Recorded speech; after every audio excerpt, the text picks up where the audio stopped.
सभी विद्यार्थियों का मेरे YouTube चैनल में हार्दिक स्वागत एवं अभिनंदन। आज हम कक्षा 10वीं के विज्ञान विषय के माध्यमिक शिक्षा बोर्ड अजमेर द्वारा आयोजित 2024 का प्रश्न पत्र हल करेंगे। इस प्रश्न पत्र में किस प्रकार प्रश्न पूछे गए हैं इसके बारे में हम चर्चा करेंगे। सबसे पहले बहु विकल्पी प्रश्न के बारे में जानकारी प्राप्त करेंगे। बहुविकल्पी प्रश्न 1 से 15 आते हैं, जो प्रत्येक प्रश्न एक एक नंबर का होता है। पहला प्रश्न पूछा गया था पहले पार्ट से। प्रश्न था Fe+H2O इन दोनों की अभिक्रिया से Fe3O4 प्लस H2 में Fe का गुणांक क्या है। Fe आयरन जो है इसका गुणांक क्या है उसके बारे में पूछा गया। तो Fe3 तो Fe का गुणांक कितना हुआ 3। तो हमारा करेक्ट आंसर क्या होगा सी। दूसरा प्रश्न पूछा गया था दही में पाया जाने वाला अम्ल कौन सा है। दही के अंदर तो दही के अंदर कौन सा अम्ल पाया जाता है। दही के अंदर पाया जाता है लैक्टिक अम्ल। कौन सा अम्ल लैक्टिक अम्ल पाया जाता है। इसके अलावा हमारे पास में 3 ऑप्शन और हैं, इनके बारे में भी देख लेते हैं। ऑक्जेलिक अम्ल, ऑक्जेलिक होता है वो किस में होता है टमाटर में। इसमें होता है टमाटर के अंदर। ठीक है, ऑक्जेलिक किसमें होता है टमाटर में। दूसरा टार्टरिक, टार्टरिक अम्ल किसमें होता है इमली में। किसमें होता है इमली। इमली के अंदर पाया जाने वाला अम्ल है वो कौन सा है टार्टरिक अम्ल। ये इमली के अंदर पाया जाता है। अगला है मेथेनोइक अम्ल। मेथेनोइक अम्ल होता है वो चींटी के डंक में और एक नेटल जो पौधा है इस नेटल के पौधे के डंके के अंदर भी मेथेनोइक अम्ल पूछा पाया जाता है। ये भी आपको याद रखना है, ये भी पूछा जा सकता है। दही की जगह पे टमाटर आ जाए है, इनकी जानकारी भी हमें होनी चाहिए। नेक्स्ट तीसरा प्रश्न ऊष्मा का सबसे अच्छा चालक है। ऊष्मा का सबसे अच्छा चालक किसे माना गया है। तो ऊष्मा का सबसे अच्छा चालक कौन है तांबा, कॉपर। कौन है तांबा। ये हमारे ऊष्मा का सबसे अच्छा चालक माना जाता है। पारा, पारा क्या है पारा क्या है एक धातु है लेकिन वो क्या है किस अवस्था में पाई जाती है द्रव अवस्था में, तरल अवस्था में पाई जाती है। परीक्षा के अंदर पूछा भी जाता है ये प्रश्न कि ऐसी कौन सी धातु है जो द्रव अवस्था में पाई जाती है। तो कौन सी है पारा, इसको मरकरी कहा जाता है। ठीक है, इसको भी आपको याद रखना है। चौथा प्रश्न है कीटोन में उपस्थित क्रियात्मक समूह है। कीटोन के अंदर क्रियात्मक समूह तो क्या है CO। क्या है CO, ये कीटोन के अंदर पाया जाने वाला क्रियात्मक समूह है। अगला पांचवा प्रश्न मानव हृदय किस तंत्र का भाग है? मानव हृदय किस तंत्र का भाग है? हमारा हृदय, और हृदय क्या काम करता है? परिसंचरण। क्या काम करता है? परिसंचरण का कार्य करता है। इसकी जगह और भी पूछा जा सकता है, मानव वक्रक किस तंत्र का भाग है? तो किसका है? उत्सर्जन। किसका है? उत्सर्जन। तो इस प्रकार प्रश्न भी पूछे जा सकते हैं, इसके बारे में हमें जानकारी होनी चाहिए। छठा प्रश्न है, पत्तियों के रंध्र को खोलने और बंद करने का कार्य कौन करता है? पत्ती के अंदर जो रंध्र होते हैं उसको खोलने और बंद करने का कार्य कौन करता है? यहाँ पर ऑप्शन हमें स्पष्ट दिखते हैं, जाइलम, फ्लोएम। जाइलम हो ही नहीं सकता, फ्लोएम नहीं हो सकता। जाइलम क्या है? पौधे के लिए जल और खनिज लवण का अवशोषण या वहन करने का कार्य करता है। फ्लोएम होता है वो पत्ती में बनाए गए भोजन का परिवहन करने का कार्य करता है। ये भी पूछा जाता है कभी कभी कि पौधे में जल व खनिज लवण का वहन कौन करता है? तो जाइलम और फ्लोएम, भोजन का फ्लोएम। तो हमारा प्रश्न है, रंध्र को खोलने बंद करने का कार्य तो वो कौन करता है? रक्षक कोशिकाएं होती हैं, वो ये कार्य करती हैं। सातवां प्रश्न, वृद्धि हार्मोन किस ग्रंथि से स्रावित होता है? वृद्धि, हमारे शरीर की जो वृद्धि होती है, ये हार्मोन किस ग्रंथि से स्रावित होता है? तो ये जो हार्मोन्स होता है वो हमारी ग्रंथि है पिट्यूटरी ग्रंथि। कौन सी? पिट्यूटरी ग्रंथि से स्रावित होता है। और भी हमारे पास में 3 ग्रंथि हैं, इनके बारे में हमें जानकारी होनी चाहिए। एड्रिनल, ये कौन सा हार्मोन स्रावित करता है? Adrenaline hormone. कौन सा?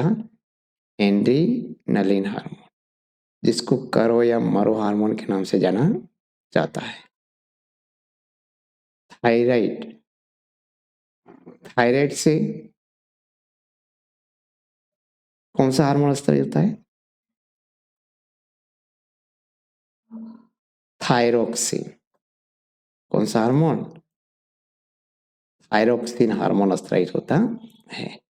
अगला से इंसुलिन हार्मोन, इनके बारे में हमें जानकारी होनी चाहिए। 8वां प्रश्न, पुंकेसर व अंडक दोनों वाले पुष्प को क्या कहते हैं? ऐसा पुष्प जिसके अंदर पुंकेसर भी हो और अंडक भी हो, स्त्री केसर भी उपस्थित हो, तो उस पुष्प को हम क्या कहते हैं? क्या कहते हैं? द्विलिंगी, दोनों लिंग एक पुष्प के अंदर ही उपस्थित हो। और ऐसा पुष्प जिसके अंदर पुंकेसर या स्त्री केसर दोनों में से कोई एक उपस्थित हो, उसको क्या कहते हैं? उसको हम कहते हैं एक लिंगी। क्या कहते हैं? एक लिंगी। अगला प्रश्न है, पुरुषों में लैंगिक गुणसूत्र होते हैं। पुरुषों में लैंगिक गुणसूत्र, और लैंगिक गुणसूत्र क्या है पुरुष के अंदर? X Y. क्या है? X Y. और स्त्री में पूछा जाए तो स्त्री के अंदर होते हैं एक्स एक्स। कितने होते हैं? X x. और मनुष्य में गुणसूत्रों की संख्या कितनी होती है? कितनी होती है? 46। कितनी होती है? 46। और एक जोड़े में कितनी होती है? 23। कितनी होती है? 23।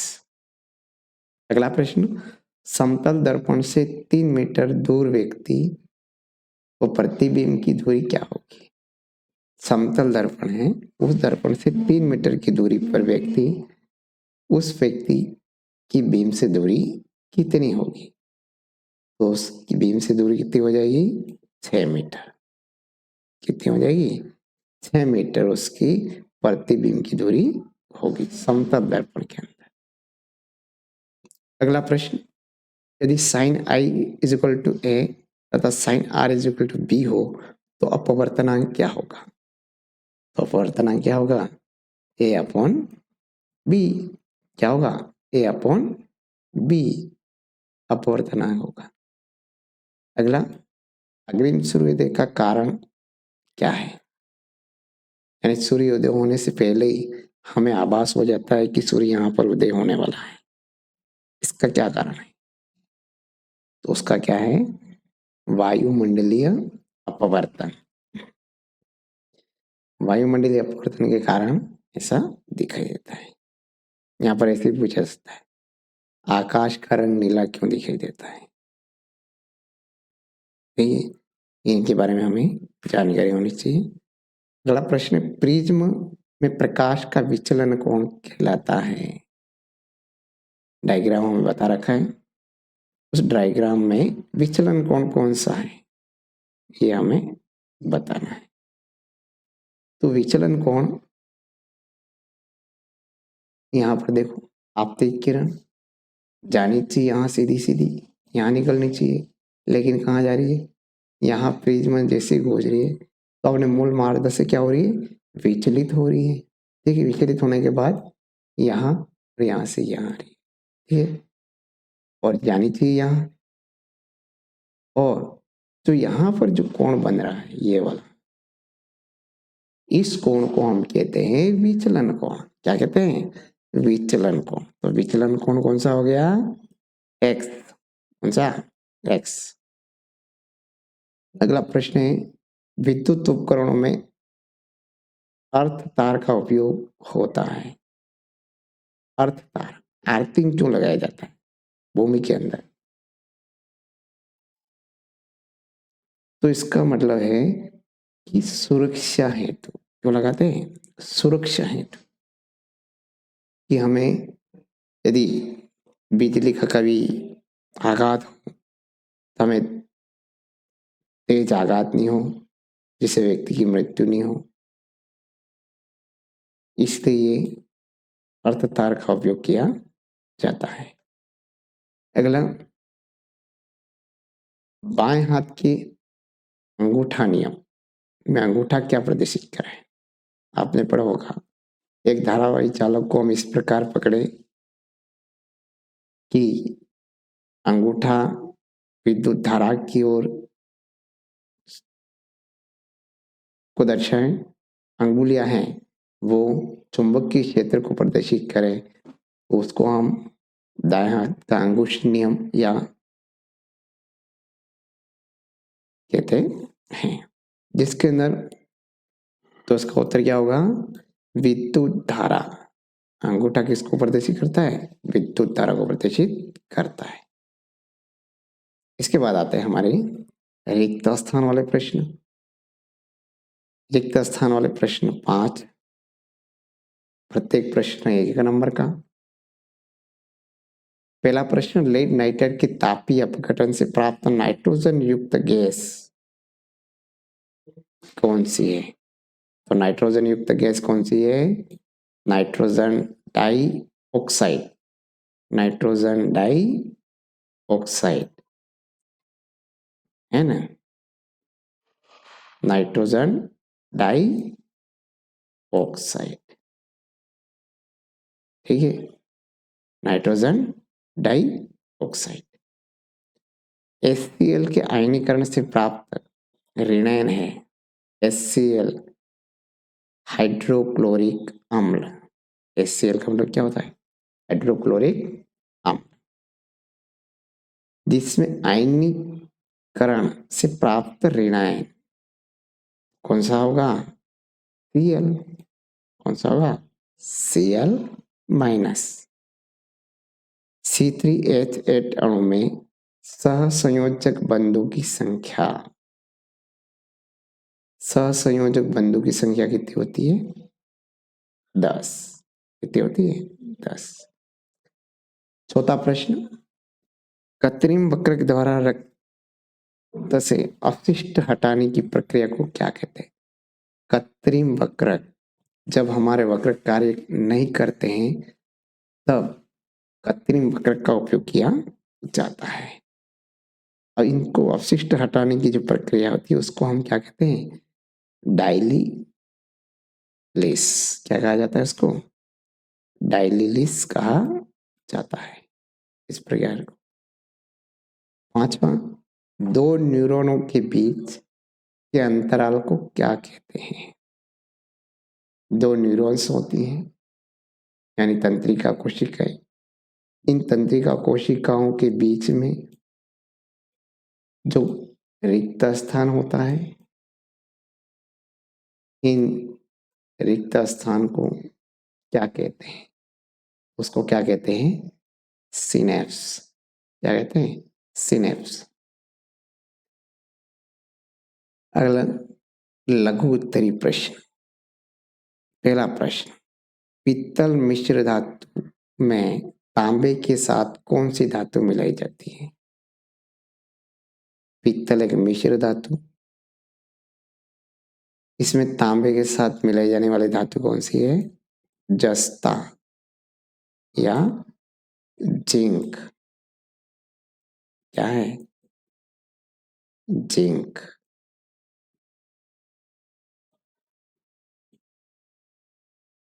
ठीक है, और इसको ऐसे भी पूछा सकता है, पित्तल की दो धातुओं का मिश्रण है तो तांबा और जिंक जस्ते।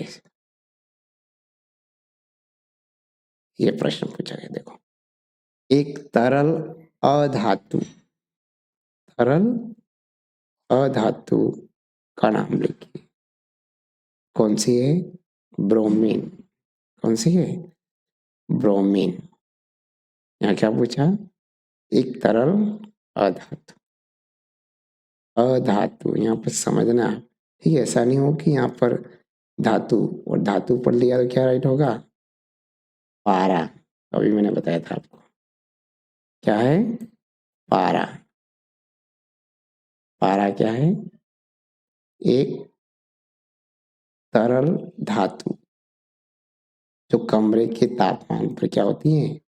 द्रव होती है। अगला प्रश्न, CH3 single bond C CH का IUPAC नाम क्या है? ठीक है, ये प्रोपेन त्रिबंध है तो नाम क्या हो जाएगा? प्रोपाइन। त्रिबंध है, क्या है? प्रोपाइन। अगला, पौधे में रोल एवं गोंद कहाँ संचित होता है? जो पौधा है, इस पौधे के अंदर गोंद, हमने देखा होगा उसका जो तना होता है उसके कहीं यहाँ गोंद निकला रहता है, तो वो गोंद कहाँ रहता है? पौधे के तने में। कहाँ रहता है? पौधे के तने में। और कभी कभी ऐसे भी प्रश्न पूछा जाता है कि पौधे के अवशिष्ट पदार्थ कौन से हैं? तो क्या है? गोंद। गोंद भी एक क्या है? पौधे का अवशिष्ट पदार्थ है। पांचवा प्रश्न, रक्तचाप, उल्टी एवं लार स्राव को नियंत्रित करने वाला मस्तिष्क का कौन सा भाग है? हमारे मस्तिष्क का ऐसा कौन सा भाग है जो रक्तस्राव, उल्टे, लार इसको नियंत्रित करता है? कौन सा है? मेंडुला ओब्लागेटा। क्या है? मेंडुला ओब्लागेटा। ठीक है, यहाँ पर और भी प्रश्न पूछे जाते हैं। मानव शरीर का संतुलन बनाए रखने वाला मस्तिष्क का कौन सा भाग है? अनुमस्तिष्क। ठीक है, मस्तिष्क के सोचने समझने का कार्य कौन करता है?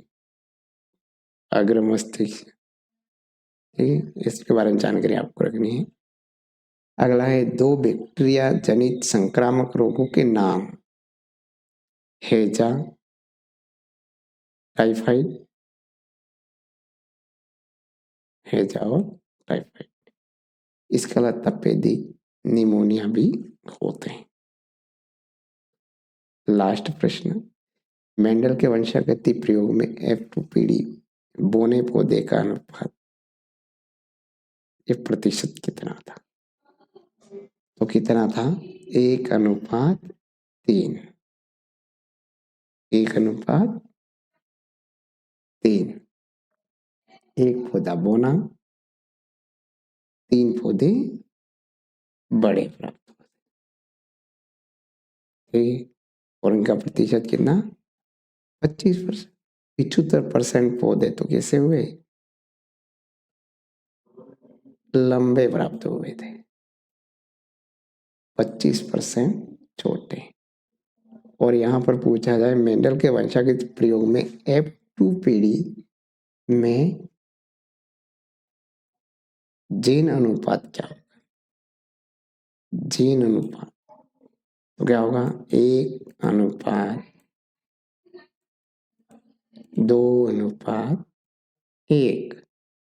ये जीन प्रारूप है। ये प्रश्न भी अक्सर पूछा गया है, आने वाला है, आ सकता है। तो ये था हमारा आज की बहु विकल्प रिक्त स्थान लघुत्तरात्मक प्रश्न। अगले वीडियो में शेष बचे प्रश्नों का अपन अध्ययन करेंगे। आपको वीडियो अच्छा लगे तो शेयर करें, लाइक करें, नोटिफिकेशन ऑन कर दें। अगला वीडियो जैसे ही अपलोड करूँगा तुरंत आप पर पहुँच जाएगा। धन्यवाद।